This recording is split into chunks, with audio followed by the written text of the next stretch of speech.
No Ar. Um programa que mostra, divulga e debate o terceiro setor, dando voz à solidariedade e construindo a cidadania.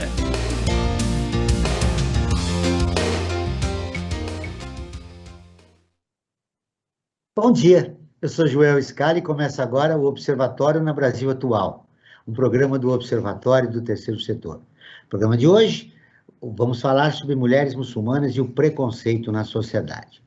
O Objetivo de Desenvolvimento Sustentável 5 da Agenda 2030 da ONU tem como meta acabar com todas as formas de discriminação contra mulheres e meninas no mundo. Com o retorno do grupo fundamentalista Talibã ao poder no Afeganistão, o alcance dessa meta para as afegãs continua ameaçado. Para conversar sobre o assunto, nós vamos receber a Flávia Pasqualin, que é membro pesquisador no grupo de Antropologia em Contextos Islâmicos e Árabes, Graças, da Universidade de São Paulo. Ela é professora nas faculdades de Psicologia e Direito do Centro Universitário Barão de Mauá. A Soraya Misley, jornalista palestino-brasileira e mestre em doutoranda em assuntos árabes pela Universidade de São Paulo, articulista do portal Monitor do Oriente Médio e autora do livro Al-Nakiba, um estudo sobre a catástrofe palestina de 2017. A co-apresentação do programa é de Frank Valverde, que também trará os destaques do site do Observatório do Terceiro Setor. Você também vai conferir as notícias do mundo com o Lei da Letra, da Rádio ONU, direto de Lisboa. Bom dia, Franklin. Bom dia, Joel. Bom dia, Flávia. Bom dia, Soraya. E bom dia a você que está em sintonia aqui no Observatório na Brasil Atual. Qual é o destaque da semana, Franklin? Meu querido, olhando todo esse cenário que nós temos nesse Brasil, é a falta que faz um estadista nesse país, né? Ter presidente, mas não ter um estadista é um problema, né? Nós temos mais de 500 mil de mortos, né? Chegando a quase 600 mil pessoas vítimas da pandemia, e quem está no poder hoje, no principal posto da nação, na presidência da República, incentiva as pessoas a comprar rifle e não o quilo de feijão. Falta um estadista nesse país. Que tristeza, Joel. Lembrando que do início do governo Bolsonaro até agora, a última desgraça produzida por esse governo foi que o Brasil entrou no mapa da fome, Franklin. É verdade, a gente estava saindo aos poucos, já tinha saído, estávamos melhorando e voltamos, né? O Brasil engatou a marcha ré e está indo para trás cada vez mais. É terrível. Terminado esse governo, olha, o próximo que vier vai ter um trabalho árduo para tentar recuperar este país. Para sermos otimistas, a sociedade civil organizada tem que reagir a esse estado de coisas. Bom dia, Flávia, seja muito bem-vinda ao nosso programa. Bom dia, eu que agradeço a oportunidade. Soraya, seja muito bem-vinda ao nosso programa. Bom dia, muito obrigada e obrigada pela oportunidade. Bom dia, Flávia, bom dia, Franklin, bom dia, Joel. Após 20 anos de ocupação norte-americana e de forças da Organização do Tratado do Atlântico Norte, a OTAN, o Talibã voltou ao poder no Afeganistão, com a tomada da capital Cabul. Até o momento, o Talibã tem tentado passar uma imagem de moderado e alega que irá respeitar o direito das mulheres, desde que dentro das normas da lei islâmica, mas sem especificar como isso será feito. Bom, eu vou começar perguntando para você, Soraya, o que significa ser moderado e o que é esses direitos, né, da lei islâmica? Ok, obrigada pela sua pergunta. Existe muita confusão e muita desinformação em relação a essa questão. E isso tem a ver com uma ideologia que é difundida, que é para a colonização, e que a gente vê na grande mídia, nas mãos dos grandes capitalistas, e aí acaba que as pessoas ficam imaginando que lá é uma região uniforme, homogênea, todo mundo é igualzinho, não existe diversidade. Na verdade, como diz o intelectual palestino Eduardo Said, ele escreve sobre isso num livro chamado Orientalismo, a invenção do Oriente pelo Ocidente, que é um reavivamento dessa visão orientalista no século XVIII, já a partir da expansão colonial europeia, que inclui novas regiões. É um Oriente inventado de bárbaros não civilizados, afeitos à violência por natureza e que não podem se autogovernar. Ante um Ocidente de civilizados, racionais, lógicos, pacíficos. Então, essa é a ideia que se passa. E dentro disso é que surge a islamofobia também. O que a gente vai ver primeiro, que existe uma diferença e uma má interpretação do que seja o Islã. O Islã é uma religião monoteísta, uma das 3 religiões monoteístas, é a última, na verdade, das 3, cristianismo, judaísmo e islamismo. Ela traz muito das outras 2, inclusive, e ela avança. No século VII, por exemplo, ela garante coisas que ninguém sabe. Por exemplo, no século VII, ela vai garantir o direito à herança para as mulheres, o direito ao divórcio para as mulheres, inclusive as mulheres poderiam se divorciar se elas não tivessem prazer durante uma relação sexual. Então, essas questões são colocadas, a educação para as mulheres, a primeira palavra dita pelo profeta Muhammad é leia. Então, a educação sempre foi muito importante. E eu que sou de uma família de origem muçulmana, o meu pai sempre deu muito valor, ele tem 2 filhas mulheres, ele sempre deu muito valor para isso. Outra questão é que existe uma confusão e uma má interpretação em relação à religião islâmica, de que todas as mulheres têm que usar o véu, é obrigatório. E é uma recomendação dentro do Alcorão, que as mulheres usem o véu, não uma obrigatoriedade. E eu costumo dizer que a gente tem uma obsessão pelo véu, e isso antropólogas, como a antropóloga palestino-americana, desenvolve um trabalho muito bonito, que é As Mulheres Muçulmanas Precisam Ser Salvas. Ela tem um livro sobre isso, e ela fez um trabalho, inclusive no Afeganistão, mostrando que não, que essas mulheres não precisam ser salvas, elas têm um feminismo anticolonial, que se defronta contra a colonização e os ocupantes historicamente, contra a opressão machista, e o que elas precisam é de apoio nas suas próprias lutas, nas suas próprias demandas. Elas não precisam ser salvas. Esse salvamento é o que leva ao imperialismo a invadir esses países e a deixá-los devastados, como a gente viu durante 20 anos pelo imperialismo americano e aliados no Afeganistão. Então, há muita confusão em relação a isso. Essa questão de acordo com a lei islâmica, no caso do Talibã, é muito problemática, porque o Talibã faz uma interpretação equivocada do que é o Islã.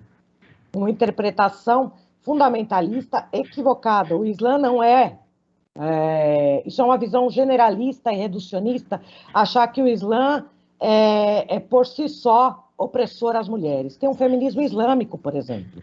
Ou seja, um importante esclarecimento seu é que o Talibã ele não revela a essência do que é o Islã.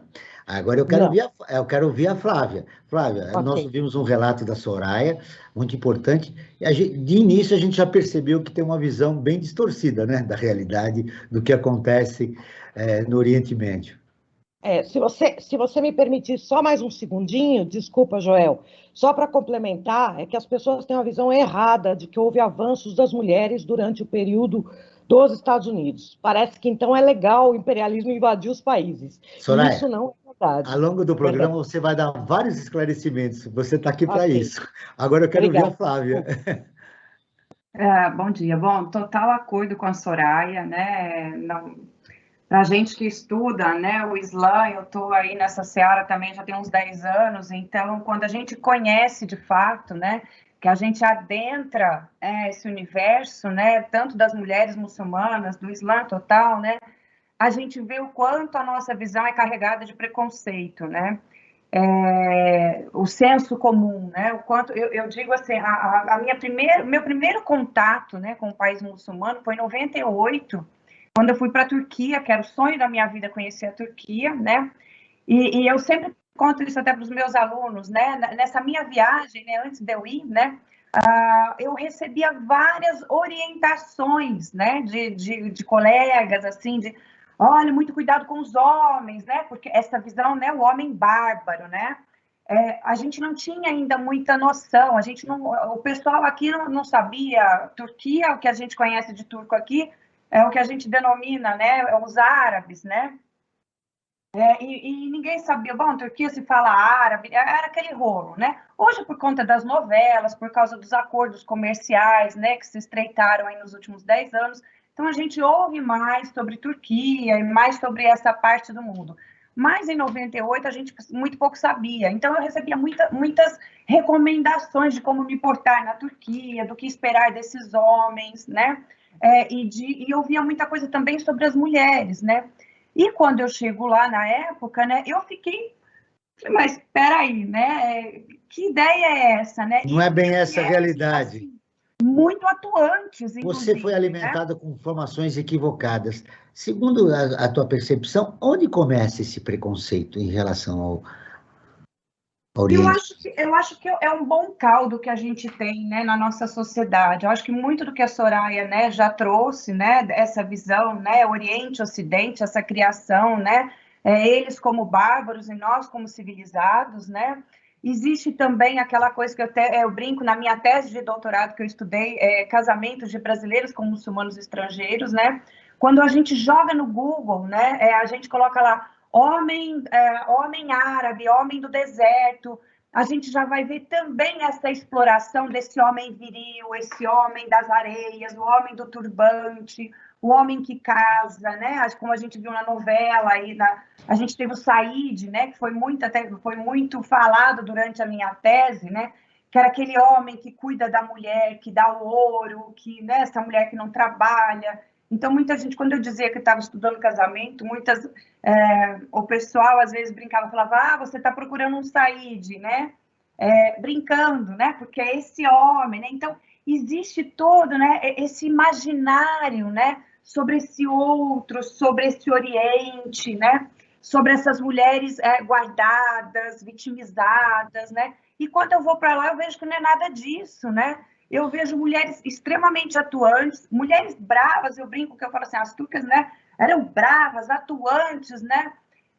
E isso despertou o meu interesse até pela pesquisa, né? Eu falei, o que é isso que a gente escuta tanto, né? A gente recebe tanta informação e, na verdade, né, não é isso.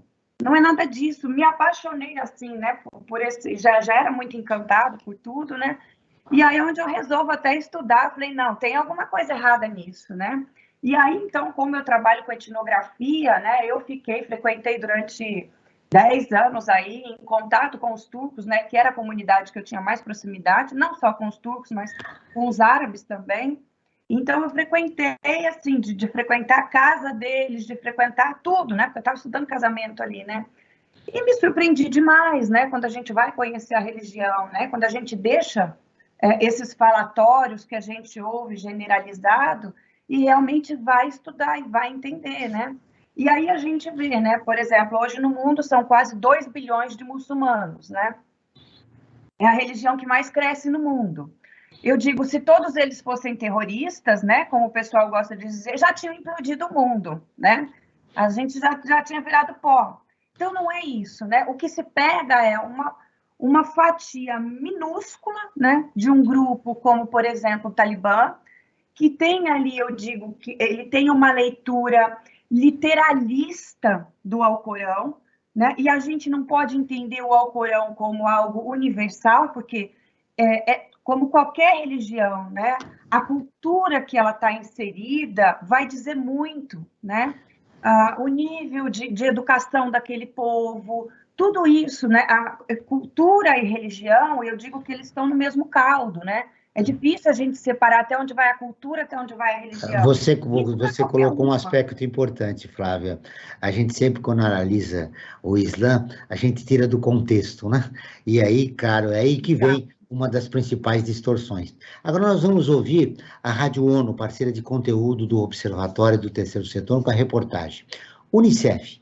10 milhões de crianças no Afeganistão precisam de ajuda para sobreviver.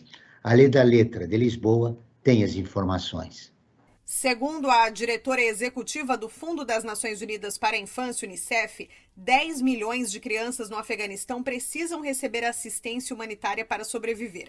Henrietta Fore afirma que 1 milhão de menores poderão sofrer de desnutrição severa este ano, correndo risco de morrerem se não receberem tratamento. A chefe do Unicef chama a atenção para outros números do conflito no Afeganistão. 4.200.000 crianças estão fora da escola, sendo metade meninas, e cerca de 435.000 mulheres e crianças estão vivendo como deslocadas internas. Para Henrietta Fore, esta é a realidade sombria das crianças afegãs. A diretora-geral reafirma o compromisso da agência em continuar no país trabalhando em prol dos menores e tentando entregar vacinas, garantir abrigo, água potável e serviços de saneamento e de nutrição. Henrietta Fore faz também um apelo ao Talibã para garantir que Unicef e parceiros humanitários tenham acesso livre e seguro para poderem entregar assistência a todas as crianças do país. No domingo, a agência e a Organização Mundial da Saúde, OMS, fizeram um apelo conjunto por acesso imediato para a entrada de medicamentos e de outros suprimentos vitais a milhões de afegãos. O Unicef e a OMS estão comprometidos em continuar no país a fornecer ajuda aos civis, mas lembram que nenhum voo comercial está autorizado a aterrissar na capital Cabul. Com isso, o Unicef e a OMS têm dificuldades para fazer entrar suprimentos e pedem o estabelecimento imediato de uma ponte aérea humanitária para acesso desimpedido de ajuda ao Afeganistão. Da ONU News, em Lisboa, lê da letra. Continuamos com o Observatório na Brasil Atual, um programa do Observatório do Terceiro Setor. Hoje estamos falando sobre mulheres muçulmanas e o preconceito na sociedade, com a professora Flávia Pasqualin e a jornalista Soraya Misley, que é jornalista palestino-brasileira. Agora vamos com o Momento ODS, com Frank Valverde. Joel, cada programa nós reservamos um espaço para falar sobre os Objetivos do Desenvolvimento Sustentável, né? O Momento ODS, que fala da Agenda 2030 da ONU. E no programa de hoje nós vamos destacar o item 16, que trata da paz, justiça e instituições eficazes.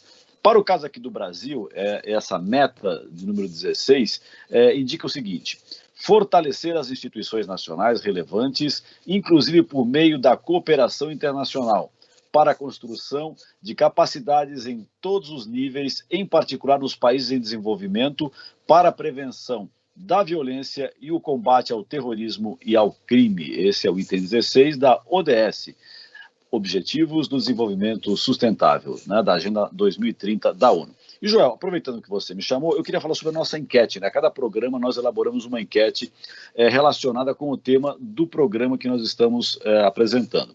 E para o programa de hoje, nós fizemos a seguinte pergunta: você sabe o que é islamofobia? E o resultado foi o seguinte, na nossa enquete: 69% disseram que sim, que sabem o que é islamofobia, contra 31% que disse que não sabe o que vem a ser a islamofobia. E eu queria aproveitar, Joel, nessa situação toda que está vivendo o Afeganistão nos dias de hoje, né, o Talibã voltando ao poder, né, e a gente já começa a perceber que a vida não será tranquila para o Talibã nessa nova administração, né, podemos dizer assim, do grupo, né, porque o Estado Islâmico, que é outro grupo, né, já fez um atentado aí. Então eu perguntaria, né, para Flávio, para a Soraya, que acompanham muito de perto a política nesse mundo islâmico, o que pode se esperar desses conflitos entre o Estado Islâmico, que já mostrou que vai estar presente no Afeganistão, essa ação que nós tivemos na semana passada já mostra isso, e o Talibã, com relação à situação da mulher. Como é que ela fica entre esses dois grupos aí, combatendo e com visões, digamos assim, não muito favoráveis à participação feminina? Podemos começar com a Soraya. Então, Franklin e Joel, se vocês me permitem, assim, o próprio dado da Unicef já mostra que a situação das mulheres já era ruim, e das crianças. Quando eles dizem que 10 milhões de crianças precisam de ajuda para sobreviver, já mostram que não passou de cartão postal do imperialismo, né? Essa ideia de que houve avanços na situação da maioria dos afegãos e afegãs. Na verdade, o Afeganistão é um país muito pobre, e isso tem diretamente a ver com a colonização desde o século XIX. Por lá, por ser uma área estratégica, né, para trânsito de mercadorias. Aliás, é importante dizer que os afegãos não são árabes. Vejam só a generalização, a maioria das pessoas pensa que são árabes, né? É um país ali na Ásia Central, e ele faz fronteira com outros 6 países, ele é muito estratégico. O controle dele para o imperialismo na região é muito estratégico. É por isso que passam por lá muitos ocupantes. Os Estados Unidos são o Estado tampão, mais... né? O pessoal na Segunda Guerra Mundial falava, o Estado tampão, né? Exatamente, exatamente. Então, e outra coisa, o Talibã já controlava praticamente 70% do país antes dos Estados Unidos saírem. Eu penso que se banalizou o que acontecia com as mulheres, com a relação ao direito das mulheres durante a invasão americana, justamente por essa visão orientalista, né? Eu tenho vários dados, e que eu posso falar depois, mas que mostram que não havia avanços, não houve avanços, a não ser para um diminuto grupo de mulheres em áreas urbanas, que serviu como imagem para o imperialismo. Olha como nós somos os salvadores, que era o discurso que eles utilizaram na sua guerra contra o terror, muito entre aspas, né, na sua disputa geopolítica, dizendo que iam salvar as mulheres, levar democracia, direitos humanos, e nós vemos as atrocidades que são cometidas em nome desses direitos humanos e democracia. Então, primeiro, esse ponto. Segundo, eu penso o seguinte: o Talibã ele vem com um discurso diferente porque ele quer ser reconhecido internacionalmente, né, neste momento. Mas, na verdade, eu tenho acompanhado muito as feministas do próprio Talibã, o que elas estão postando, e tem feminismo no Talibã, né? E é feminismo anticolonial. E tem uma organização que é muito antiga, que é a Associação Revolucionária de Mulheres Afegãs, foi criada ainda em 77, elas estão lutando e continuam lutando, se organizando, inclusive mulheres organizaram um protesto logo que o Talibã assumiu. Elas sempre se colocaram contra a ocupação americana e contra o fundamentalismo, que nada tem a ver, não representa. E aí elas dizem o seguinte, que essa versão light, ou paz e amor do Talibã, não é verdade, né? Justamente por conta dessa vírgula de acordo com a lei islâmica, quando você faz uma interpretação completamente equivocada e quando você não tem um governo laico que pode abarcar aqueles que não querem seguir a religião, por exemplo, ou que tem uma outra visão da religião, certo? Agora, então eu acho que o Talibã vai ser, sim, ele vai, no começo, buscar estabilidade, mas ele vai ser opressivo, sim, um sistema opressivo. O que é muito diferente de a gente reivindicar que o imperialismo é o salvador ou que salvou as mulheres antes, né? Mas que o próprio povo afegão tem o direito de tomar as suas decisões e ter o poder nas suas mãos, e eles têm condições de fazer isso, como têm lutado e feito, inclusive, as mulheres afegãs. Em relação a essa questão do Estado Islâmico, o Estado Islâmico, então, é uma minoria também, né, dentro dessa ideia aí. A gente viu o que aconteceu no aeroporto, e eu acho que essa disputa não é entre o Talibã e o Estado Islâmico necessariamente. Eu não tenho a profundidade para falar muito sobre isso, mas eu acho que eles são minoritários, o que eles fazem é chamar muita atenção. Basicamente é isso. Flávia, sua visão sobre o assunto. Eu acho assim, o Talibã ele nunca desapareceu, né, durante esses 20 anos de ocupação dos Estados Unidos, né? Eles saem, né, das áreas mais urbanas, né, e ele vai para o interior desse país, né? Então, lá ele continua existindo, né? E como a Soraya coloca, né, e quando a gente fala de mulheres, da mesma como a gente fala de Islã, né? Que Islã é esse, né? De que país a gente está falando, de que local, de que cultura. E quando a gente diz também mulheres muçulmanas, né? A gente não pode colocar tudo no mesmo balaio, né? Existem essas mulheres que são de uma região mais urbana, né? E existem as mulheres que viviam, que continuaram vivendo nessas aldeias. O Afeganistão é um país, acho que quase que 80% rural, né? Então, a grande maioria da sua população não está nas regiões urbanizadas, né? Então, essa população, essas mulheres, muito pouco mudou com os Estados Unidos lá ou não, né? elas continuaram ali na toada da vida delas, né? E existem muitos grupos, né? O Afeganistão, ele é formado por 4 etnias, né? Existem muitas brigas internas ali entre eles, né? De reconhecimento de poder. Isso nunca foi unânime, né? Nem com os Estados Unidos.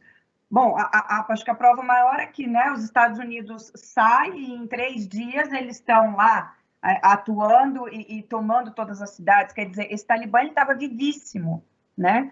Ele não ressuscita, né? Em 3 dias, aí, em um mês que os Estados Unidos está saindo. Ele já estava ali atuando, né? Então, a vida dessas mulheres no interior muito pouco mudou, mesmo porque muito pouco foi feito também pelos Estados Unidos, né? Para melhorar a condição dessas mulheres, né? A gente tinha ali, como a Soraya coloca, né? Aquela vitrine, né? De algumas mulheres que já tinham uma vida mais urbana, que já tinham uma condição socioeconômica diferente, né? Desse pessoal mais do interior. Então, assim, há dados até, né? Por exemplo, tem especialistas aí na área de relações internacionais que dizem que as mulheres, né, com uma condição de vida melhor, uma classe média, que tinham condições, já estavam saindo, deixando o Afeganistão, já tem aí 1 ano, porque já imaginavam o que viria, o que estava para acontecer, né? Então, não é muita surpresa tudo isso, né? O que está acontecendo agora, né? E eu também duvido muito que eles, claro, né, que eles estão tentando, eles estão fazendo, é um grupo político, né? E eles estão fazendo aliança aí com esses pequenos clãs aí que existem, né, dentro do próprio país. E é claro que dizer, né, para conseguir uma certa governabilidade, né? Exatamente, para Agora, tentar ter uma certa governabilidade, né? Durante 1996 e 2001, o Talibã adotou uma visão extremamente rigorosa da lei islâmica. Aliás, a Soraya tocou nesse assunto, impondo restrições de locomoção, estudo e trabalho para as mulheres. Agora, qual é a sua expectativa? O que vem agora? Eu não acredito que vá haver muita mudança, porque, né, é um grupo que ele tem uma interpretação literalista do que está escrito, né? Então, eu acho muito difícil que isso vai se mudar, né? Essa consciência não vai mudar, eu acredito, né? É claro que agora tem um discurso, né, fazendo essa mediação, né? Mas eu acho que muito pouco vai mudar, porque essa é a interpretação que eles têm, né? Que vai diferir aí, né? Inclusive a própria essa interpretação que eles têm, né? Dentro do Islã, a gente tem as escolas, né, de interpretação, né? São 4 escolas suni e uma escola xiita, né? E isso vai mudar um pouco essa interpretação do Alcorão. E a escola que o Talibã, né? Essa interpretação que eles fazem é algo que está fora de qualquer uma delas, entendeu? Então, a gente está falando de uma exceção, né? Essa interpretação que eles têm do Alcorão é uma exceção. E aí, né, se divulga essa questão de que se toma, né, essa palavrinha Sharia, né? É porque eles querem estabelecer a Sharia, né? Bom, qualquer muçulmano segue a Sharia, né? A Sharia significa caminho, né? É o caminho para Deus, né? O que é a Sharia, né? É o Alcorão e os hadiths do profeta, né? São os dizeres do profeta e a vida que ele levou, né? Então, qualquer muçulmano segue Sharia, né? Quem for um muçulmano praticante, ele vai seguir. Então, essa coisa de que eles querem implementar a Sharia. Não, não é isso. Eles querem implementar uma visão literalista e estreita do que eles acreditam, né? E isso é uma minoria da minoria da minoria, né? Não segue os demais, né? Inclusive, eles são contraditórios, né? Nos próprios atos deles, né? Se a gente for analisar eles, né? Enquanto muçulmanos, eles são contraditórios do que diz o próprio Alcorão. Ô, Soraya, agora eu quero te ouvir. Como é atingir a Sharia num ambiente muito difícil para mulheres e crianças? Como o movimento feminista deve atuar lá nesse ambiente? Com 80% da população vivendo nas áreas fora, no campo, e só 20% na cidade. Na verdade, o movimento feminista afegão nunca parou de atuar. Como eu disse, a mais antiga organização feminista é Arawa, que é a Associação Revolucionária de Mulheres Afegãs, foi criada em 77. Inclusive, depois disso, a gente tem a ocupação soviética, a partir de 79, e a liderança delas, a fundadora, que é a Mina, foi assassinada no Paquistão, numa colaboração da polícia secreta, do serviço secreto, o braço do serviço secreto russo, a KGB. Então, veja, né, essas mulheres nunca tiveram uma condição tranquila para atuação. E a gente tem que desmistificar essa ideia de que o ocupante é legal e que vai salvar as mulheres, né? Porque o que a gente vê é justamente o contrário. Depois vem guerra civil, então sempre foi uma atuação muito difícil para as mulheres. Mas mesmo durante a imposição da burca, né, a partir do Talibã, que o Talibã é fruto, né, desses ditos salvadores de mulheres, eles vão armar e criar esses grupos. Por exemplo, o Talibã, durante a ocupação soviética, os Estados Unidos, Paquistão e Arábia Saudita financiam os mujahidins, os grupos que vão dar origem aos senhores da guerra, né, que é como o pessoal lá no Afegão chama, que são os oligarcas, né, que vão controlar essas nacionalidades oprimidas nas aldeias. E o Talibã tem a sua origem aí também. Inclusive, esses grupos, o Paquistão, a Arábia Saudita e Estados Unidos, vão financiar essas escolas religiosas fundamentalistas no Paquistão. Eu costumo dizer que esses salvadores de mulheres é que criaram o cativeiro das mulheres afegãs, mas ninguém sabe disso, né? Então, eu queria dizer isso, que primeiro, essas mulheres nunca pararam de atuar, há organizações feministas, e durante o período do Talibã, do governo do Talibã, de 96 a 2001, em que ele impôs a burca, elas usavam a burca contra a burca, porque elas não queriam usar a burca. Usar a burca não foi o Talibã que inventou, né? Na etnia Pashtun já tinha antes 2%, mas eram só 2% de mulheres minoritárias que usavam a burca como uma cultura, um costume. Se a mulher quiser usar a burca, é um direito dela, eu apoio e respeito. O que não pode é a imposição, né? A gente não pode impor a vestimenta a nenhuma mulher ou achar que o véu é o problema, porque tem mulheres que lutam pelo direito de usar Você o véu. usa burca? Quê? Você usa burca? Eu não sou afegã. Mas é muçulmana. Eu tampouco sou religiosa. Ah, você não é religiosa.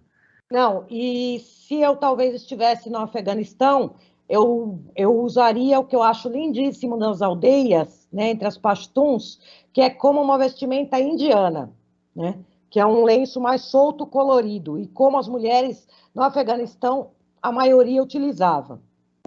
Agora, essas mulheres feministas usavam a burca contra a burca. Como? Elas usavam a burca para levar informação para outras mulheres, documentação e comprovar e elevar a consciência. E hoje elas dizem que as mulheres estão com a consciência muito mais avançada, inclusive nessas aldeias. Essa questão que você colocou, se eu uso a burca, como eu respondi para você, eu não sou afegã. Não, né? não é afegã, mas é muçulmano, não é? Não sou Então, muçulmana. também não sou não?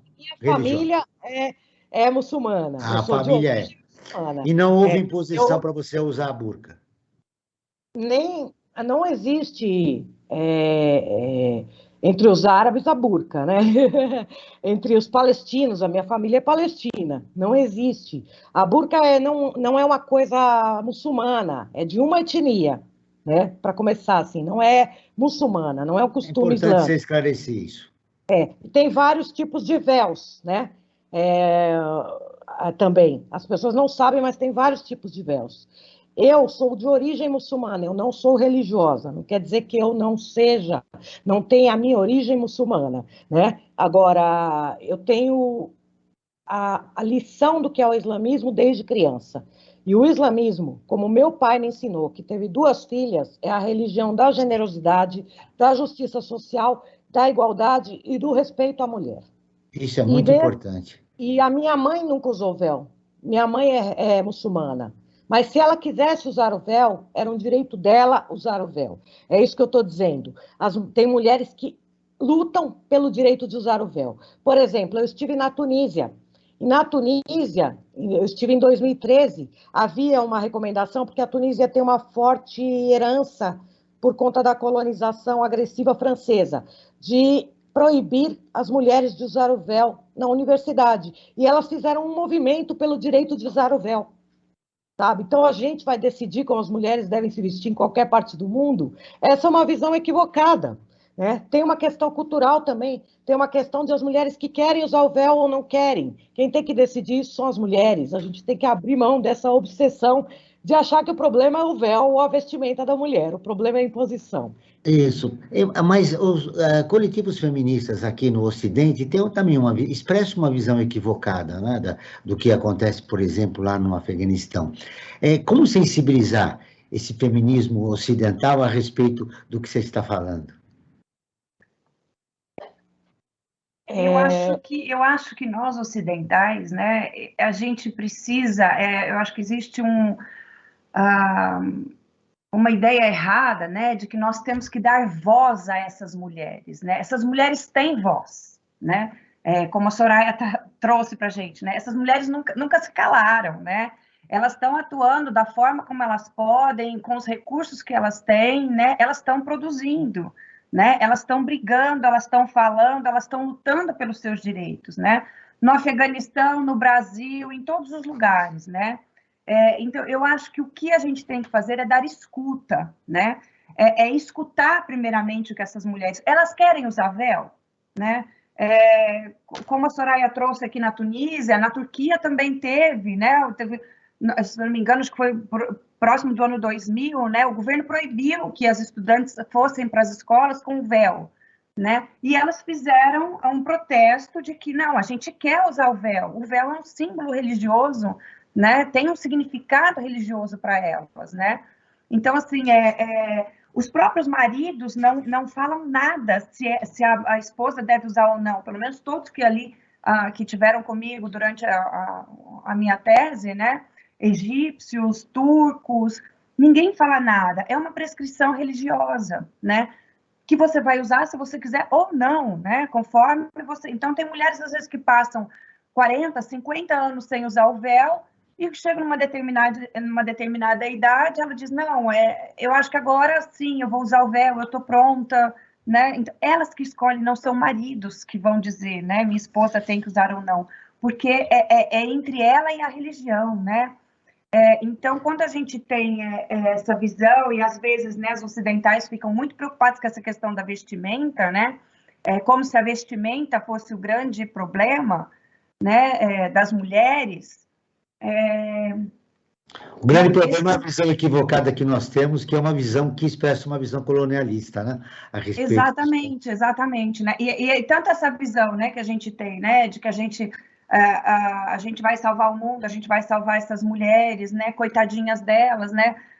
Nós vivemos num país extremamente violento para as mulheres, que é o Brasil, né? Nós temos Lei Maria da Penha, nós temos cerca acho que de 20 leis aí tentando garantir direitos de mulheres no Brasil, né? Nós temos 500 mulheres vítimas de abuso, né, por hora no Brasil. Então, olha a nossa situação, né? Eu acho que a questão das mulheres é um problema mundial, né? Não é problema do Afeganistão, não é problema de sociedades muçulmanas, sabe? Eu acho que é muito isso que a gente precisa ter em mente, né? É um problema geral, né? E as mulheres precisam de serem escutadas, né? Nas suas reivindicações, né? Claro que a condição dessas mulheres não é fácil, né? Imagino, né? O quanto devem sofrer, né? E o quanto devem passar, o quanto lutam e tudo mais. Mas eu acho que se a mulher está nessa luta, né, ou lá ou aqui, a gente está sempre enfrentando as nossas batalhas, né? Deixa eu fazer um convite agora, Flávia, para os nossos ouvintes. Você quer ficar informado sobre projetos, causas sociais e direitos humanos? Siga o Observatório do Terceiro Setor nas redes sociais e acompanhe informações do Brasil e do mundo. No Instagram é @Observatório 3 Setor, no Facebook é facebook.com/Observatório 3 Setor. Nossos programas de rádio também estão disponíveis no canal do Observatório no YouTube. Lá também você encontra entrevistas e quadros de como você sabia e você conhece, que mostram aspectos ignorados da história e refletem sobre a sociedade brasileira. Você também pode assistir lives realizadas pelo Observatório todas as quinta-feiras, às 17 horas, no YouTube.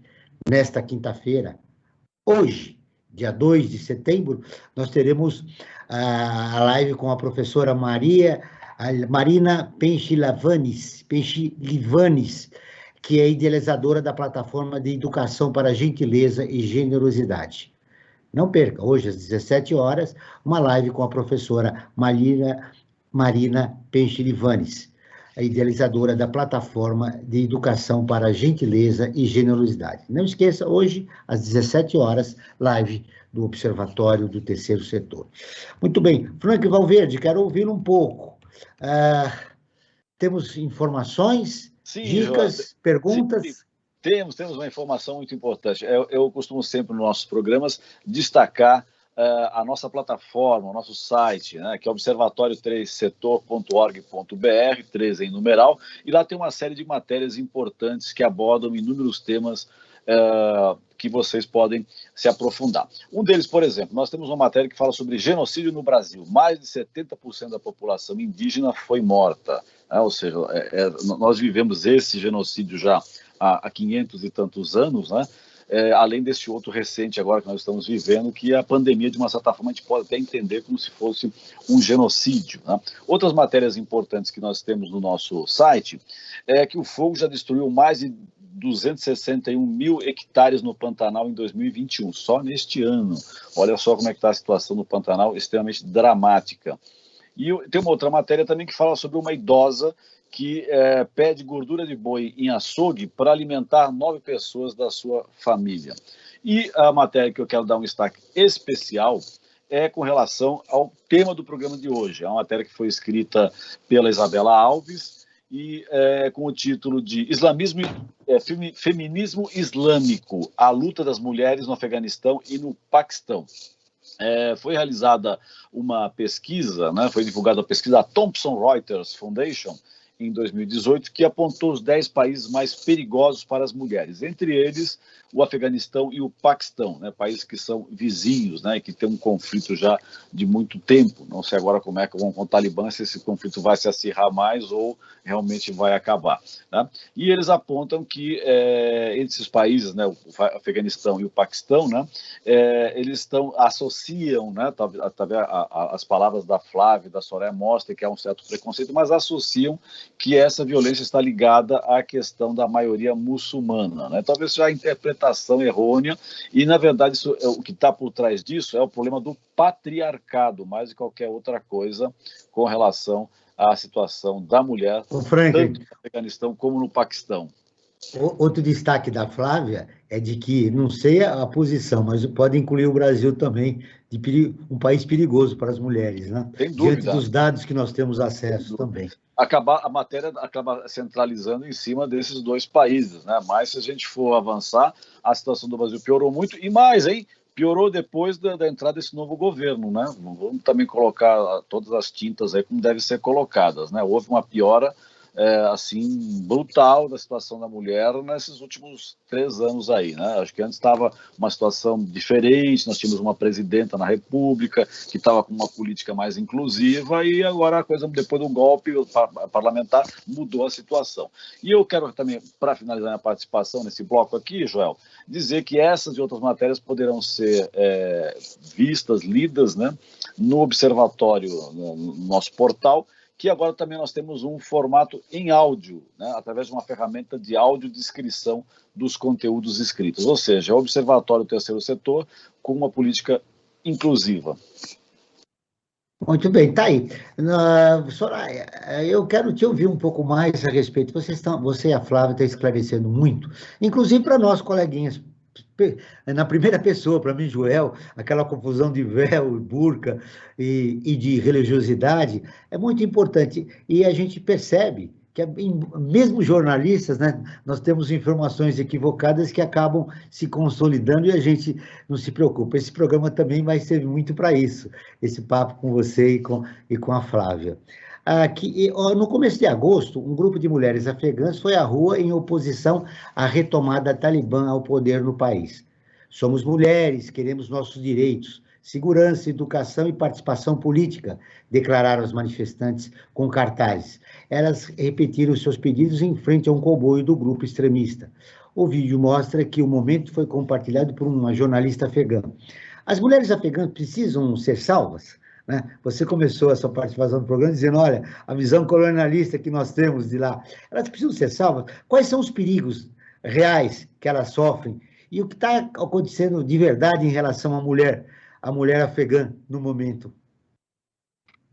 Não, as mulheres afegãs não precisam ser salvas. De fato, elas no primeiro dia já saíram em protesto e elas mesmas estão dizendo que, como eu coloquei, houve um avanço na consciência e que elas vão seguir na sua luta de forma clandestina, tomando os cuidados com a sua própria segurança, mas vão seguir na sua luta e que a luta delas sempre foi contra o imperialismo, contra a ocupação imperialista e contra essa visão fundamentalista equivocada. Então, elas não precisam ser salvas, elas precisam que a gente apoie, como foi falado pela Flávia, né? A gente abra mão dessa visão colonial, nesse pensamento colonial, né, de que é até uma ideia de superioridade, né, que a gente tem, e que a gente precisa abrir mão disso, e ver quais são as suas demandas e reivindicar que elas tenham o direito a decidir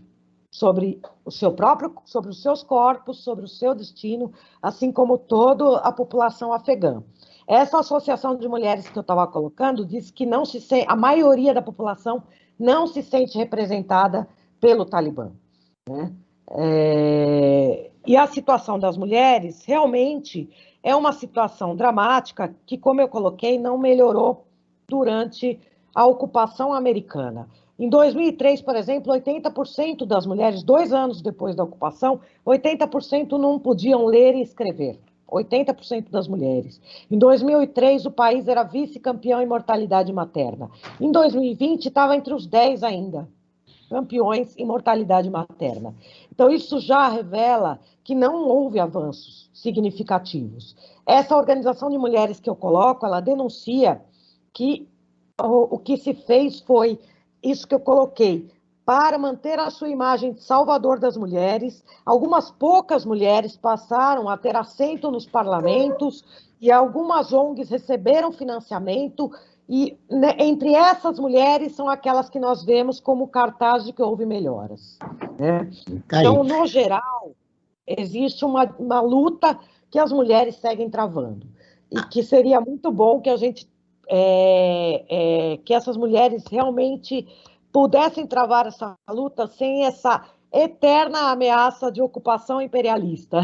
A Soraya, ela acentuou essa eterna ocupação ocidental lá no Afeganistão. Eu quero te ouvir, Flávia. Quais são os perigos da visão ocidentalizada sobre o que está acontecendo lá no país, no Afeganistão? Eu acho que esse nosso pensamento, né, colonialista, né, que a gente tem, né, muito se fala, né, do Talibã, né, o que o Talibã está fazendo, né, a opressão do Talibã sobre essas mulheres, né, mas a gente nunca questiona o colonizador, né, o que foi que os Estados Unidos fez durante 20 anos para essas mulheres, né, 20 anos de ocupação e a gente tem exatamente, né, essa vitrine aí que foi Cabul, né? Pouquíssimas mulheres, né? Os dados aí comprovam, né? Então, enquanto não se melhora, né, a questão da educação dessas mulheres, né? Essas mulheres, elas não sabem ler. Então, elas vão acreditar naquilo que foi passado para elas, né? Elas não leem o Alcorão, elas não interpretam esse texto, né? E a gente sabe que essa interpretação, né, que esse grupo tem, é claro que é ao seu bel prazer, né? Eles têm um interesse nisso, né? É aquilo que eu digo, né? O problema do Afeganistão não é porque ele é um país muçulmano, né? É um país pobre, né? É um país sem educação, é um país invadido, é um país, né, que vem sofrendo aí ao longo da história, né? Então, esses fatores culturais, né? Então, e as pessoas confundem isso, né? Por exemplo, como a Soraya colocou, né? O uso da burca não é um preceito religioso, não está no Alcorão que a mulher deve usar a burca. Só para esclarecer, né? A burca é aquela vestimenta lá azulzinha que a gente vê, né? Nessas afegãs, né? Que tem o olho todo tapado também, né? Existem vários tipos, né? Existe a burca, existe o niqab, né? Que é mais utilizado no Irã, o chador, também, né? Utilizado no Irã, niqab, Arábia Saudita, e o hijab, né? Que é o que a gente vê, né? Que é aquele lenço amarrado na cabeça, e cada país aí, Egito, Turquia, vai ter lá o seu modelinho de uso, né? A única coisa que o Alcorão pede é para que a mulher se cubra, tenha modéstia, né? Então, essas questões culturais, né, por exemplo, como o uso da burca, é algo cultural, não é do Alcorão. Então, enquanto as pessoas, né, enquanto essas mulheres, elas não puderem ler, elas não puderem ter a sua própria leitura do Alcorão, a sua interpretação, elas vão acreditar naquilo, né, que vai ser passado para elas, né? E é claro que vai vir, né, com toda esse patriarcado que existe, né, essa leitura, né, machista, né, sobre o Alcorão. E quando a gente vai ler, eu, por exemplo, a parte, né, sobre casamentos lá no Alcorão, ele de trás para frente, as mulheres são cheias de direitos, né, cheia de direitos, né, e eu até cito, assim, foi muito mais fácil eu encontrar abertura para falar sobre sexo no casamento com sheiks, né, muçulmanos, né, do que com outras religiões que eu procurei para falar. Todos eles foram abertíssimos e me receberam para falar sobre sexo no casamento, né? Enquanto outras religiões, né, religiões tradicionais, né, que para mim teriam uma certa importância. A gente sabe que existe um tabu em relação ao sexo, sobretudo aqui no Ocidente, em alguns países, né, que são muito religiosos. Para o muçulmano, né, que tem estudo, que tem essa leitura, que tem essa interpretação do Alcorão, e lê o que está realmente escrito ali, né? Ele não vai ter essa ideia. Que coisa interessante que você está trazendo na entrevista de hoje. Muito importante. Nós estamos caminhando para o final. A conversa com vocês foi muito boa, mas está fechando o programa. Eu preciso dar 30 segundos para o Frank, dar seu destaque final. Ele também tem um recadinho a respeito da campanha, não é isso? Do Observatório, que a campanha é Observatório em Movimento, não é isso, Frank? Verdade, João, é verdade. Já estamos a 5 minutos, então rapidamente eu quero falar que nós temos a campanha Observatório em Movimento, que tem o objetivo de coletar informações, ouvir especialistas das mais variadas áreas do conhecimento, para falar um pouco sobre o viver a pandemia e o pós-pandemia, porque com certeza, depois dessa pandemia, o mundo será totalmente diferente do que nós estamos vivendo durante essa pandemia e do que era antes da existência dessa pandemia. E também quero fazer um convite a todos e a todas que conheçam uma nova ferramenta que nós temos no nosso site, que é o Apoio Terceiro Setor, uma plataforma online de financiamento coletivo para organizações da sociedade civil com projetos em diversas áreas. Saiba mais sobre o Apoie acessando apoie3setor.org.br, apoie3setor.com.br, o 3 em numeral, apoie3setor.com.br. Joel, e eu, como síntese, né, do programa de hoje, eu quero dizer o seguinte: a solução para todos esses conflitos que estão acontecendo hoje, né, que muito bem foram tratados pela Flávia, pela Soraya, pode sintetizar em uma palavra: tolerância de ambos os lados. Se as sociedades forem mais tolerantes, nós conseguiremos ter um melhor entendimento de como são as pessoas que não professam a nossa religião e que não têm a nossa cultura, de ambos os lados. Tolerância. Isso vale para a sociedade brasileira, Frank. Também. Nós sofremos atavicamente de uma intolerância desse país aqui absurda. Um minuto para cada convidada para nós. Obrigado, Frank. 1 minuto para cada convidada para o seu encerramento. Começo com você, Soraya. O que você gostaria de deixar aí registrado? O que mais importante você gostaria de ter registrado na nossa conversa a respeito do tema do programa de hoje? Muito obrigada. Obrigada pela oportunidade, pelo espaço, muito importante. Eu queria deixar 2 questões. Primeiro, a opressão machista ela serve para manter as mulheres fora do espaço público. E isso é internacional, mundial, né? Então, ela tem a ver, ela é um instrumento do sistema capitalista, do imperialismo, e eu acho que essa luta tem que seguir junto, né? A opressão machista é inseparável dessa luta anticapitalista, antiimperialista. Esse é o ponto 1. O segundo ponto é que as mulheres busquem conhecer as pessoas, né? Não só as mulheres, os brasileiros, brasileiras, busquem conhecer, né, melhor o que é o Islã, o que é árabe, o que não é, sabe? Porque, infelizmente, a generalização que é feita e o reducionismo nessa mídia de massas impede a informação, na verdade, confunde... E provoca um preconceito, né? E a gente vê que em momentos como este agora, em que é dada uma visibilidade maior e outros, né, a islamofobia cresce no Brasil. E as mulheres são o principal alvo.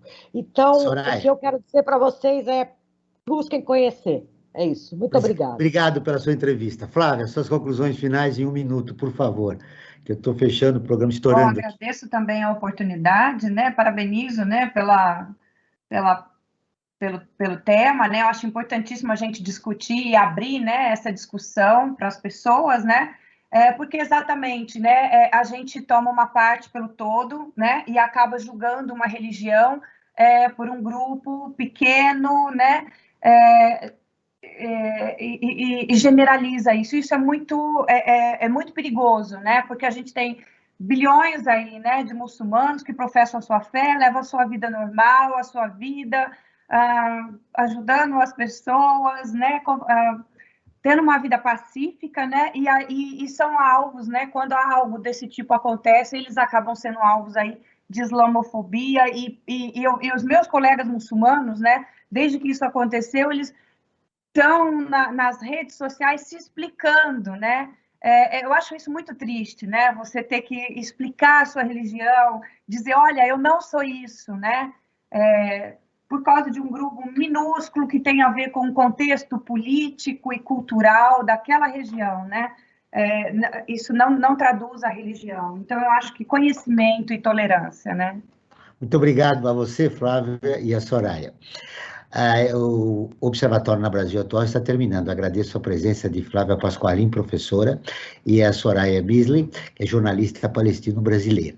Esse programa foi produzido pela equipe do Observatório do Terceiro Setor. Na próxima terça-feira, às 9 horas, acompanhe nosso programa Brasil Cidadão, sempre com assuntos importantes da atualidade. E ficamos por aqui, sempre na luta por uma sociedade mais justa, solidária, sustentável e tolerante. Até o próximo programa.